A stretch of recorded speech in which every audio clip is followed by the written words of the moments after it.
மூத்த குடிமக்கள் கண்ணியமான வாழ்க்கை, மகிழ்ச்சியான முதுமை மற்றும் விரைவான சமூக பாதுகாப்பை உறுதி செய்து முதியோருக்கு உகந்த சூழல் கொண்ட மாநிலமாக தமிழ்நாட்டை உருவாக்குவதில் இந்த அரசு உறுதியாக உள்ளது.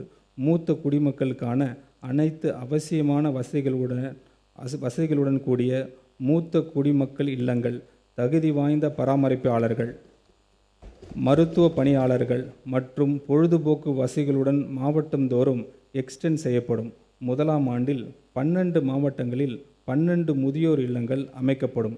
ஒவ்வொரு இல்லத்திலும் 40 பயனாளிகள் இடம்பெறுவர். இத்திட்டத்திற்காக 6.6 கோடி ரூபாய் நிதி ஒதுக்கீடு செய்யப்படுகிறது. மேலும் லைப்ரரிஸ், யோகா, தியான வகுப்புகள் மற்றும் இன்டோர் விளையாட்டு வசதிகளுடன் கூடிய மூத்த குடிமக்கள் பொழுதுபோக்கு மையங்கள் முதற்கட்டமாக 5 மாவட்டங்களில் உருவாக்கப்படும். மூத்த குடிமக்களின் மக்கள் தொகை அடிப்படையில் இந்த மாவட்டங்கள் தேர்ந்தெடுக்கப்படும். எதிர்கால தலைமுறையினை நம் வீட்டு குழந்தைகளின் வாழ்வு கொண்டாட்டமாக இருக்க வேண்டும் என்று மனதார விரும்பும் உள்ளம் கொண்டவர் நம் மாண்புமிகு முதலமைச்சர் அவர்கள். விஜய் மாமா, விஜய் மாமா என பாசம் பொங்க அழைக்கும் குழந்தையை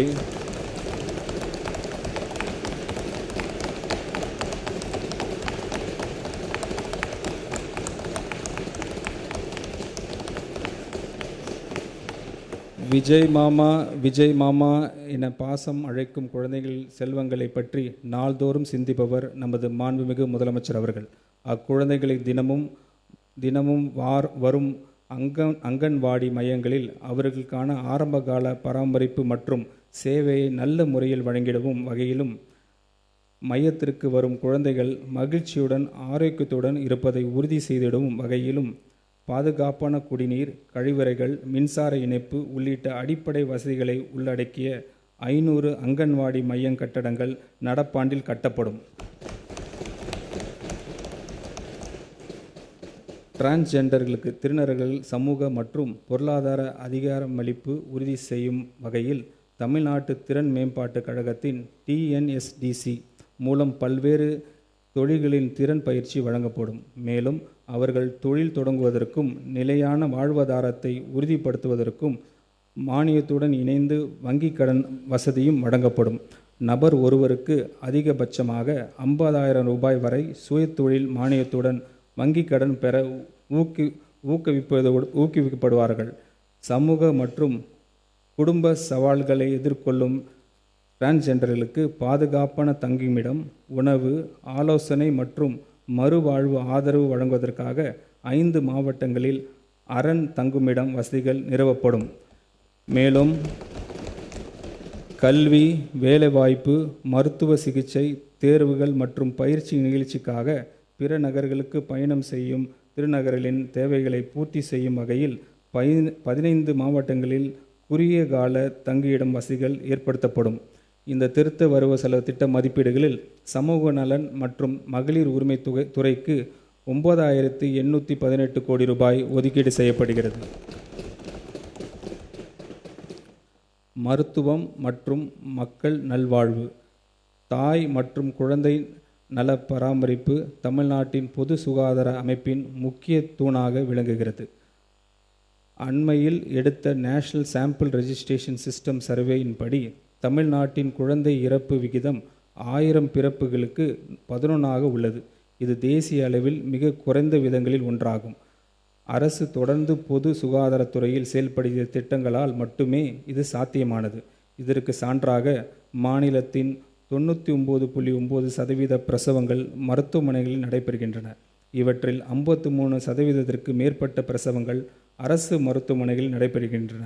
அரசு மருத்துவமனைகளில் நடைபெறும் பிரசவங்களின் எண்ணிக்கையை அதிகரித்து இதன் மூலம் மருத்துவ தேவைகளுக்கான பொதுமக்கள் சொந்தமாக செலவிடும் தொகையை குறைக்கும் நோக்கில் அரசு தாய் மாமன் தங்க மோதிரம் திட்டத்தை செயல்படுத்த உள்ளது. இத்திட்டத்தின் கீழ் அரசு மருத்துவமனைகளில் பிறக்கும் அனைத்து குழந்தைகளும் குழந்தையின் பிறப்பு கொண்டாடும் வகையிலும் தாயாக ஆழம் பிறகு அடையும் மகிழ்ச்சியும் முக்கியத்துவத்தை போற்றும் வகையில் தாய் மாமன் அன்பளிப்பாக 1 கிராம் தங்க மோதிரம் வழங்கப்படும். இத்திட்டத்தை நடைமுறைப்படுத்துவதற்காக திருத்த வரவு செலவு திட்ட மதிப்பீடுகளில் 560 கோடி ரூபாய் நிதி ஒதுக்கீடு செய்யப்படுகிறது. மூத்த குடிமக்களுக்காக தமிழ்நாடு முழுவதும் 1000 நடமாடும் முதியோர் சிகிச்சை மையங்கள் படிப்படியாக தொடங்கப்படும். ஒவ்வொரு நடமாடும் சிகிச்சை மையத்திலும் ஒரு மருத்துவர், ஒரு செவிலியர், ஒரு பிசியோதெரபிஸ்ட் பணியில் இருப்பர். தமிழ்நாடு முழுவதும் உள்ள ஒவ்வொரு கிராம ஊராட்சிக்கும் இவர்கள் நேரில் சென்று இலவச உடல் பரிசோதனை செய்வர். நாள்பட்ட நோய்களுக்கான மருந்துகளும் வழங்கப்படும். இத்திட்டத்திற்காக 33 கோடி ரூபாய் நிதி ஒதுக்கீடு செய்யப்படுகிறது. மாநிலம் முழுவதும் தாய் கேர் என்ற பெயரில் கருவுற்ற பெண்களுக்கான சேவை மற்றும் உதவி மையங்கள் அமைக்கப்படும்.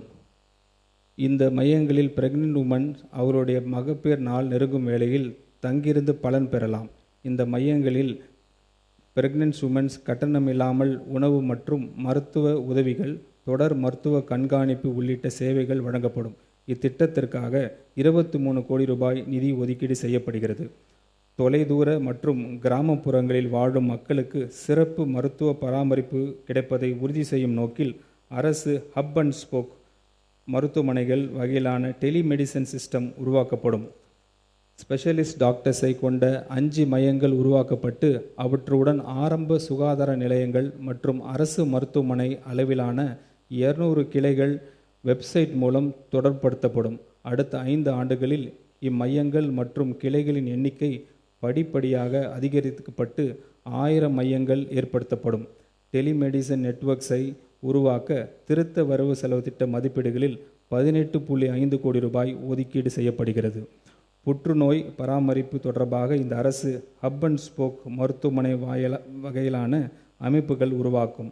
புற்றுநோய் பராமரிப்பு மருத்துவமனை மாநில முக்கியத்துவம் வாய்ந்த நிறுவனமாகவும் உயர் சிகிச்சை மருத்துவமனையாகவும் மாற்றப்படும்.